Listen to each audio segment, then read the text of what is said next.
Hello বন্ধুরা, তো এখন বাজে দুপুর 2:30। তা আমি এখন দোকানে। তো দেখো বৃষ্টি অনবরত হয়েই চলেছে, বৃষ্টি থামার নাম নেই। আর এদিকে তোমাদের দাদাভাই মাম্মাকে দিদিভাইয়ের বাড়ি থেকে নিয়ে আসলো। তারপর এই যে বাড়িতে এসে মাম্মাকে খাওয়ালাম। আর পাপা কিছুতেই খাবে না, আজকে নিরামিষ রান্নাবান্না হয়েছে বলে।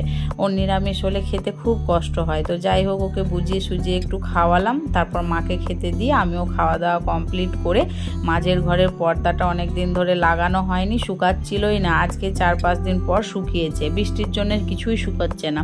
তো যাই হোক, তারপরে যে পর্দাটা টাঙিয়ে দিলাম, তারপর লাগিয়ে দিয়ে এখন জামা কাপড়গুলো ভাঁজ করে রেখে মাম্মা পাপাকেও ঘুম দেবো আর আমিও একটু রেস্ট নেব। তো চলো একেবারে দেখা হচ্ছে সন্ধেবেলায়। তো সন্ধেবেলায় দুধ গরম করে পাপাকে দিলাম, মাম্মাকে দিলাম। আর ওদেরকে দুধটা খেতে দিয়ে আমি এদিকে চা রেডি করে নিয়ে মাকে দিলাম। আর এদিকে আজকে মাম্মা পড়তে যায়নি, ওর পিপির কাছে, আজকে ঠাম্মার কাছে পড়বে। তারপর আমি চা খেয়ে আজকের মিনি ব্লগটা শেষ করলাম।